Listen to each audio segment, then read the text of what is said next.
There's a chance that none of you...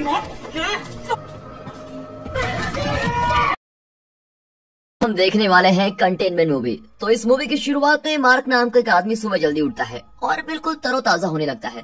तभी उसका ध्यान एक अजीब बात पर जाता है कि उसके घर में पानी और बिजली है ही नहीं। इसके बावजूद भी मार्क किसी तरह अपने काम पर जाने के लिए तैयार हो जाता है, लेकिन जैसे वो घर से बाहर जाने की कोशिश करता है तो उसको पता लगता है कि उसके घर के दरवाजे को मजबूती से बंद किया गया है। और उसी वक्त वो अपने फोन को देखता है और उसे पता लगता है कि उसके फोन में सिग्नल ही नहीं आ रहे हैं। वो फिर से दरवाजे को खोलने की कोशिश करता है, तभी उसका ध्यान जाता है कि दरवाजे को बाहर से सीलेंट से बंद किया गया है। अब ये देखकर मार्क को टेंशन होने लगती है कि ये सब किसने किया, और फिर वो ताजी हवा खाने के लिए खिड़की खोलने की कोशिश करता है, लेकिन वो ये देखकर हैरान रह जाता है कि उसके घर की खिड़की को भी बंद किया गया होता है। ठीक उसी समय उसका ध्यान अपने सामने वाली बिल्डिंग पर जाता है, जिसमें लोग मदद के लिए खिड़कियों पर जोर जोर से पीट रहे होते हैं। और तभी वो हैजमेट सूट पहने लोगों को भी देखता है जो उसके आस पड़ोस में घूम रहे होते हैं।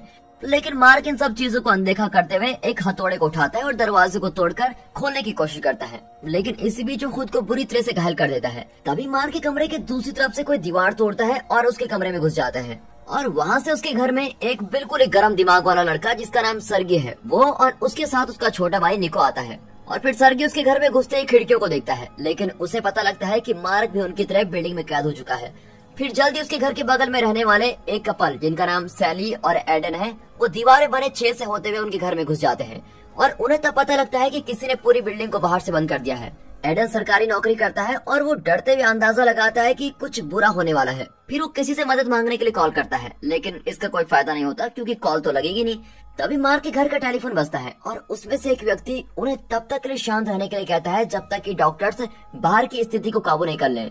अब उस व्यक्ति की ये बात सुनकर वो सभी और भी ज्यादा डर जाते हैं कि ये हो क्या रहा है। बाद में सैली नर्स होने के नाते मार्क के जख्म को साफ करती है और उस पर कुछ टांकी भी लगाती है। इसी बीच वो दोनों थोड़ी देर बात कर रहे होते हैं। तभी अचानक से मार्क को अपने पड़ोस में रहने वाली एक बूढ़ी औरत की याद आती है जिनका नाम एनिड होता है। और वो बिल्कुल समय बर्बाद नहीं करता और सर्गी को अपने घर की दीवार तोड़ने के लिए कहता है और वो बूढ़ी औरत के घर में घुस जाते हैं। और वहाँ पर वो उसको फर्श पर पड़ा हुआ पाते हैं, लेकिन खुशकिस्मती से एनिड सिर्फ सो रही होती है। इसके बाद सभी लोग खिड़की के पास खड़े होते हैं ताकि ये देख सकें कि आखिर चल क्या रहा है। वो हैजमेट सूट पहने हुए लोगों को देखते हैं जो बिल्डिंग के बाहर तंबू लगा रहे होते हैं। इसी दौरान मार्क का टेलीफोन एक बार फिर से बजता है और इस बार वो व्यक्ति सभी लोगों को घर के अंदर रहने के लिए कहता है क्योंकि बाहर कोई हानिकारक गैस फैल गई है। हालांकि एनिड को इस बात पर यकीन नहीं होता, उसे लगता है कि अधिकारी सभी से कोई गंभीर बात छुपा रहे हैं। और फिर मार्क भी कुछ मेडिकल कर्मचारियों को बिल्डिंग के अंदर दवाई को छिड़कते हुए देखता है और वो कुछ लोगों को अपने टेंट में लेकर जा रहे होते हैं। तभी अचानक से एक आदमी कर्मचारियों से अपने आप को छुपाता हुआ और वहाँ से दूर भागने की कोशिश करता है तो उसको एक स्नाइपर से गोली मार दी जाती है। अब वो सभी ये देखकर चौंक जाते हैं कि ये कर कौन रहा है और हो क्या रहा है। कुछ देर बाद ही हैजमेट सूट पहने हुए लोग पास वाली बिल्डिंग में घुसते हैं और जब बिल्डिंग में रहने वाले लोग उनकी कहीं बात नहीं मानते तो उनको घसीट कर बाहर निकाला जाता है। अब ये सब देखकर मार्क और उसके साथी समझ जाते हैं कि मेडिकल कर्मचारी कभी भी उनके घर में आ सकते हैं और उनके साथ भी ये सब कुछ कर सकते हैं। इसीलिए वो ये सोचने लगते हैं कि आखिर किस तरह वो दरवाजे को तोड़े और वहाँ से भाग जाए। फिर कुछ देर सोचने के बाद मार्क को याद आता है कि उसके घर में कुछ केमिकल्स पड़े हैं जिसका इस्तेमाल करके वो सिलेंडर को पिघला सकते हैं और दरवाजे को खोल सकते हैं। फिर वो सभी तुरंत ही केमिकल्स को ढूंढने लगते हैं और जैसे ही उन्हें वो मिलते हैं तो मार्क उनको मिलाता है और एक मिश्रण तैयार करता है। फिर वो मिश्रण दरवाजे के ऊपर डालता है और वो बिल्कुल ही हैरान रह जाते हैं क्योंकि उनका प्लान काम कर जाता है। धीरे धीरे सीलेंट जल्दी कमजोर होता जाता है और जब सभी मिलकर दरवाजे को अपनी पूरी ताकत से धक्का देते हैं तो दरवाजा खुल जाता है। इसके बाद वो सभी मिलकर एक और प्लान बनाते हैं ताकि वो बिना पकड़े सुरक्षित वहाँ से बाहर निकल जाए। और एक चीज पक्का है कि उन्हें बिल्डिंग के ऊपर स्नाइपर लिए व्यक्तियों से बचकर वहाँ से किसी भी तरह निकलना पड़ेगा। जब वो बिल्डिंग से निकलने का प्लान बना रहे होते हैं तब एनिड का ध्यान जाता है कि निको वहाँ नहीं है और इस बात को सुनकर सभी बिल्डिंग के बाहर निकलने के प्लान को छोड़कर निको को ढूंढने लगते हैं। लेकिन इसी दौरान डरा हुआ निको हवा को बाहर निकालने वाले पाइप में से रेंगता हुआ नीचे वाली मंजिल पर चला जाता है और देखता है कि हैजमेट सूट पहने हुए लोग एक औरत को अपने साथ ले जाने के लिए मना रहा होता है और यहाँ तक कि वो उस औरत को शांत करने के लिए इंजेक्शन लगा देते हैं। लेकिन अचानक से वो औरत खांसने लगती है और अचानक से बेहोश होकर गिर जाती है। अब ये देखकर तो ऐसा लगता है कि हवा में कोई खतरनाक चीज फैल गई है सच में। इसी दौरान मार्क को आखिरकार निक को मिले जाता है और वो उसको पाइप से निकालने के लिए एक रस्सी को उसके पास फेंकता है। लेकिन इससे पहले कि निक को रस्सी को पकड़ता उससे पहले हैजमेट सूट पहने हुए लोग उसको देख लेते हैं और वो उसको दूर खींचने लग जाते हैं। अब अपने भाई की जिंदगी को बचाने के लिए सर्गी एक बेसबॉल के बैट को उठाता है और सीढ़ियों से नीचे भागने लगता है। जबकि मार्क उसके पीछे पीछे जाता है। और फिर जल्दी दोनों हैजमेट सूट पहने हुए लोगों के पास पहुंच जाते हैं और सर्गी गुस्से में उनमें से एक को पूरी तरह से पीटने लगता है और वो आदमी वहीं मर जाता है। अब इसके बाद सर्गी दूसरे व्यक्ति को पकड़ता है और उसे जबरदस्ती अपने घर के अंदर लेके जाता है और फिर सैली उसके सामान में छानबीन करती है और उसे उसमें कुछ धुएं वाले बॉम्ब मिलते हैं। अब ये देखकर वो ये बात समझ जाती है कि यहाँ कुछ तो गलत चल रहा है। उसके बाद मार्क उस लड़की से पूछताछ करने की कोशिश करता है, लेकिन सर्गी दूसरे लोगों को दिखाने के लिए उसको खींचकर खिड़की पर खड़ा कर देता है और उसके गले में एक पोल डाल देता है जिस पर लिखा होता है मेरे पास एक है। अब लड़की को बांधने के बाद मार्क उससे आराम से बात करता है और पूछता है कि यहाँ पर चल क्या रहा है, सब कुछ बताओ। लड़की अपना नाम हेजल बताती है और वो उनसे कहती है कि वो यहाँ पर मदद करने आई है। अब ये बात सुनकर मार्क उसके हैजमेट सूट को उतारने की कोशिश करता है, लेकिन वो बहुत ही डर जाती है और उसे दूर कर देती है। अब ये सब देखकर मार्क के बाद समझ आता है कि इस जगह पर किसी तरह का वायरस फैल गया है। फिर वो उसको डराता है ताकि वो सब कुछ सच सच बता दे और फिर वो आखिरकार उन्हें सब कुछ सच बताना शुरू कर देती है। वो उन्हें बताती है कि हर जगह पर एक जानलेवा वायरस फैल गया है जो कुछ ही घंटों में लोगों की जान ले लेता है। जोरदार खांसी आना, सांस लेने में परेशानी होना और कम दिखाई देना इसके लक्षण है। हालांकि साइंटिस्ट इसका इलाज ढूंढने की पूरी कोशिश कर रहे हैं, लेकिन अभी तक उन्हें किसी भी तरह की कामयाबी नहीं मिली है। इसके बाद मार्क उससे पूछता है कि यहाँ के फोन के नेटवर्क क्यों उड़ा दिए। तब हेजल उसे बताती है कि सरकार नहीं चाहती कि लोगों को वायरस के बारे में पता चले। जितने ज्यादा लोग वायरस की वजह से डरेंगे उतना ज्यादा ही वायरस लोगों में फैलेगा। वो उन्हें ये भी कहती है कि 50-50% चांस है कि इस कमरे में जितने भी लोग हैं वो वायरस की चपेट में आ चुके हैं।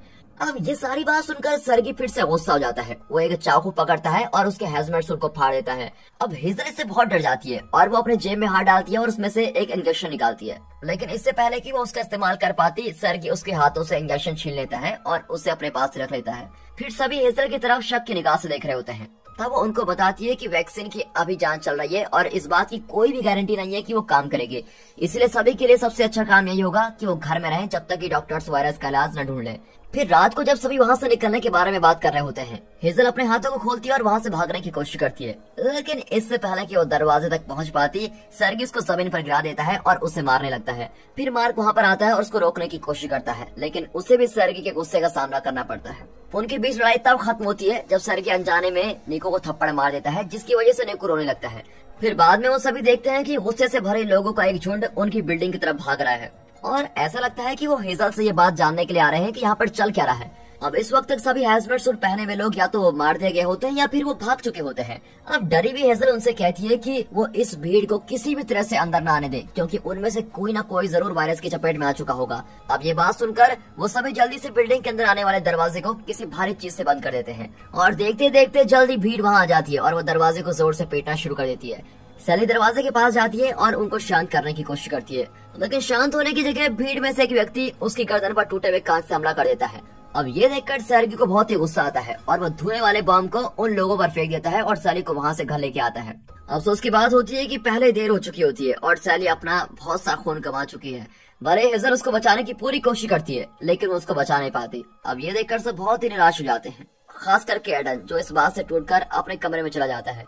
फिर बाद में वो सभी मिलकर सैली के शरीर को एक कपड़े से लपेट देते हैं और वो एडन को ढूंढने जाता है, लेकिन वो कहीं भी नहीं मिलता। फिर उन्हें पता चलता है कि वो पहले हैजमेट सूट पहनकर वहाँ से निकल चुका है और जब वो बाहर पहुँचता है तो वहाँ रहने वाले लोग उसे मेडिकल कर्मचारी समझ जाते हैं, जिसकी वजह से सभी उसे तुरंत ही घेर लेते हैं। सभी उससे वैक्सीन मांगते हैं और उसे मारने भी लगते हैं। अब उसी वक्त बिल्डिंग के ऊपर स्नाइपर लिए हुए लोग सभी को डराने के लिए जमीन पर एक गोली चलाते हैं, जिसकी वजह से एडन को छोड़कर सभी वहां से भाग जाते हैं। लेकिन दुर्भाग्य से किस्मत खराब होने के कारण भले ही एडन ने हेलमेट सूट पहना था, लेकिन फिर भी स्नाइपर लिए लोग उसको पहचान लेते हैं और उसको गोली मार देते हैं और वो वहीं मर जाता है। और फिर शहर की बिल्डिंग में आने वाले दरवाजे को देखने जाता है और वो देखता है कि वहाँ रहने वाले कुछ लोग उनके कमरे की तरफ भाग कर आ रहे होते हैं। अब इसीलिए वो जल्दी से अपने साथियों के पास जाता है और उनसे जितनी जल्दी हो सके उतनी जल्दी वहाँ से निकलने के लिए कहता है। हालांकि मार्क हेजल को अकेले छोड़कर नहीं जाना चाहता, इसीलिए वो उसके हाथ खोलने की कोशिश करने लगता है, लेकिन इससे पहले कि वो ये कर पाता, गुस्से में शहर की बेसबॉल बैट से उसके सर पर मारकर उसको बेहोश कर देता है और इसकी वजह से हेजल मुश्किल स्थिति में आ जाती है, जिसमें वो कहीं छुप भी नहीं सकती। फिर कुछ देर बाद मार्क होश में आता है और वो निको और बाकी सभी को ढूंढने के लिए भागता हुआ जाता है। फिर जब वो खिड़की से झांकता है तो उसका ध्यान 2 हेलमेट सूट पहने हुए लोगों पर जाता है, जो बिल्डिंग के आसपास जहरीली गैस छोड़ने वाले होते हैं। फिर जल्दी उससे अपने साथी मिल जाते हैं और वो सर्गी को मारने लगता है, क्योंकि उसने पहले उसको मारकर बेहोश किया होता है। वो उसे इतनी बुरी तरह से मारता है कि वो मरने वाला होता है, लेकिन एनिड उसको रोक देती है और उसको शांत करने की कोशिश करती है। तभी उसके बाद जहरीली गैस को हर जगह छोड़ दिया जाता है, जिसकी वजह से वो सभी छत की ओर भागने लगते हैं। उनके रास्ते में मार्क को हेजल का मरा हुआ शरीर दिखाई देता है, जिसकी वजह से वो बहुत ही दुखी होता है। अब इस दौरान बिल्डिंग में बचे हुए लोग सर्गी से मदद मांगते हैं, लेकिन वो उनको पूरी तरह से मारने लगता है। वो उसे तब तक मारता है जब तक कि वहाँ रहने वाले बाकी लोग उसे झुंड में घेर कर बंदी नहीं बना लेते। सर्गी मार्क की तरफ देखता है और मदद के लिए चिल्लाता है, लेकिन वो कुछ भी नहीं करता और दरवाजा बंद करके छत की ओर भागने लगता है। और कुछ देर संघर्ष करने के बाद मार्क एनिड और निको को लेकर छत पर पहुंच जाता है। अब क्योंकि कुछ दिनों के बाद वो फिर से ताजी हवा में सांस ले रहे होते हैं, इसलिए वो वहीं सोने का फैसला करते हैं। अब अगली सुबह मार्क उठता है और वो बिल्डिंग से बाहर निकलने की तैयारी करने लगता है। हालांकि जब वो बूढ़ी एनिड को उठाने की कोशिश करता है तो वो नहीं उठती और उन्हें ये पता लग जाता है कि वो नींद में चल बसी। अब सिर्फ छोटू निको उसके साथ बचा होता है, इसलिए मार्क उसको किसी भी तरह बचाना चाहता है। वो निको से जितनी देर हो सके उतनी देर के लिए आंखें बंद करने के लिए कहता है और वो नाटक करता है जैसे कि वो कोई गेम खेल रहे हो। फिर वो निको को अपनी पीठ पर बैठाता है और उसे सीढ़ियों से नीचे जाने लगता है। रास्ते में मार्क को बहुत सी लाशें मिलती है और वो परेशान हो जाता है, लेकिन वो आगे बढ़ता ही रहता है। फिर आखिरकार वो दोनों बिल्डिंग से बच निकलते हैं। मार्क आसपास मदद के लिए किसी को ढूंढता है, लेकिन वहाँ पर कोई नहीं होता। यहाँ तक कि डॉक्टर्स के लगाए कैंप भी सुनसान पड़े होते हैं। और अचानक से उसको एक घोषणा सुनाई देती है, इसमें लोगों को घर के अंदर रहने के लिए कहा जा रहा होता है। अगर डॉक्टर्स के अलावा कोई सड़क पर दिखाई दे तो उसको गिरफ्तार कर लिया जाएगा। ये सुनकर तो मार्क एक हैजमेट सूट पहन लेता है और वो निको के साथ वहाँ से निकलने लगता है। लेकिन दुर्भाग्य से कुछ मिनट बाद ही सामने वाली बिल्डिंग में से एक आदमी उनके सामने आता है, जो मार्क को डॉक्टर्स का कर्मचारी समझ बैठता है। और वो उससे कहता है कि उसकी पत्नी मर गई क्योंकि वो वायरस की चपेट में आ चुकी थी और सरकारी कर्मचारी उसकी बेटी को भी उठाकर लेके गए हैं। फिर वो निको को पकड़ लेता है और वो उसकी गर्दन पर एक तेज धार वाला कांच रख देता है। अब मार्क उस आदमी को समझाने की पूरी कोशिश करता है कि वो भी एक आम आदमी है, लेकिन वो उसकी एक नहीं सुनता। तभी निको उस आदमी से बचकर भाग जाता है, लेकिन मार्क इतना खुशकिस्मत नहीं होता और वो आदमी मार्क के पेट में कांच मार देता है, जिसकी वजह से वो पूरी तरह घायल हो जाता है। अब घबराया हुआ निको मार्क की मदद करता है और वो दोनों धीरे धीरे वहाँ से दूर जाने लगते हैं। और उस आदमी को भी अपनी गलती के बारे में पता लग जाता है। अब कुछ देर बाद वो पास के पार्क में पहुँचता है और मार्क एक झूले पर बैठ जाता है। फिर वो निको को अपना फोन देता है और उससे कहता है कि जैसे इसमें नेटवर्क आ जाए तो वो कॉल करे। निको इस बात से बेखबर है कि उसका इकलौता दोस्त मर रहा है और उसको उठाने की कोशिश करता है, लेकिन मार्क ऐसा दिखाता है जैसे कि वो थक चुका है। वो निको को कहता है कि वो एक छोटी सी नींद लेकर वापस जरूर आएगा। अब छोटा लड़का उसकी बात का विश्वास कर लेता है और अपने रास्ते पर वापस चलने लगता है, जबकि मार्क अपने चोट की वजह से वहीं दम तोड़ देता है। बाद में निको हैजमेट सूट पहने कुछ लोगों द्वारा पकड़ा जाता है, जो उसको इंजेक्शन लगाकर बेहोश कर देते हैं। और फिर जब उसकी आंखें खुलती हैं, तब वो अपने आप को अपनी उम्र के कुछ बच्चों के साथ पाता है। हैजमेट सूट पहना हुआ एक व्यक्ति उसके पास आता है और उसको भरोसा देता है कि जल्द ही सब कुछ ठीक हो जाएगा। और दोस्तों, मूवी के आखिर में निको फोन पकड़कर ये सोच रहा होता है कि उसे कॉल करनी चाहिए या नहीं। दोस्तों, आपको इनमें सबसे अच्छा किरदार किसका लगा कमेंट करके जरूर बताइएगा। और दोस्तों, यहाँ पर ये मूवी खत्म होती है। बाकी अगर वीडियो अच्छी लगी हो, मूवी अच्छी लगी हो, एक्सप्लेनेशन अच्छा लगा हो तो वीडियो को लाइक कर दें, चैनल को सब्सक्राइब करना तो मत भूलिए। बाकी मिलते हैं अगली वीडियो में, तब तक के लिए गुड बाय, अपना ख्याल रखिए and finally thanks for watching.